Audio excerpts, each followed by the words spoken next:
The Spaniards conquered the Inca Empire of Peru over the course of several decades in an atmosphere of civil war and chaos. The Incas had just concluded a war between two brothers, Atahualpa and Huasca, when the Spanish arrived on the scene. Atahualpa had just captured Huasca and was heading south to enter his capital, Cuzco, when he himself was made hostage by the Spanish. Atahualpa then had Huasca murdered. After extorting the proverbial king's ransom, the Spanish, in turn, murdered Atahualpa. The Spanish next marched on Cuzco, the capital and holy city of the Inca Empire, installing a puppet emperor. Throughout the period, the Incas scurried about trying to hide the most sacred religious items from defilement. Gold and silver had no monetary significance to the Incas. They were considered sacred, with gold regarded as the sweat of the sun and silver as the tears of the moon. Religious items were made of gold and silver, but they had no worth, other than artistic, to the common man. Because of their religious significance, gold and silver objects were well hidden and well guarded for generations. Cuzco's Temple of the Sun was the most revered shrine in the empire. Only 3 Spaniards ever saw the temple in its full glory. These men were sent by the Spanish commander, Francisco Pizarro, to speed up the collection of the royal ransom. The temple had gardens in which everything, trees and grass and flowers, animals, birds, butterflies, cornstalks, snakes, lizards and snails were all made of hammered gold. The main room of the temple held the high altar, which was dedicated to the sun. The 4 walls of the room were hung with plaques of gold, from top to bottom, and a likeness of the sun topped the high altar. The likeness was made of a gold plaque twice as thick as those that paneled the walls and was composed of a round face, surrounded by rays and flames. The whole thing was so immense that it occupied the entire back of the temple, from one wall to the other. The disc was positioned to catch the morning sun and throw its rays into the gold-lined temple, filling it with radiant light. On either side of this enormous golden sun were kept mummies of former Inca kings, which were so well preserved that they seemed alive. The mummies were seated on golden thrones and looked directly out at the visitor. 5 other rooms made up the temple complex. The first of these rooms was dedicated to the moon, the bride of the sun in Inca mythology. It was entirely paneled in silver and a likeness of the moon, with the face of a woman. The room nearest that of the moon was devoted to Venus.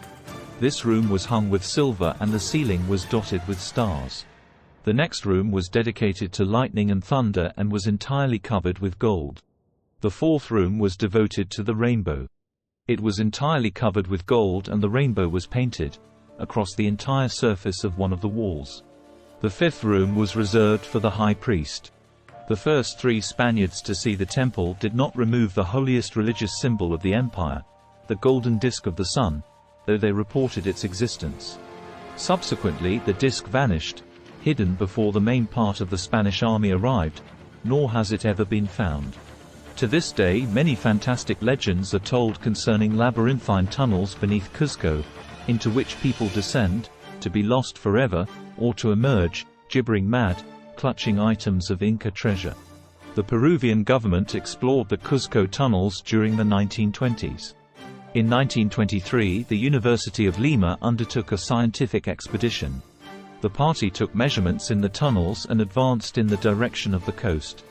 After a few days, members of the expedition at the entrance of the tunnel lost contact with the explorers inside. No communications came for 12 days. After 12 days of wandering in the tunnel, a solitary explorer returned to the entrance, starving and exhausted.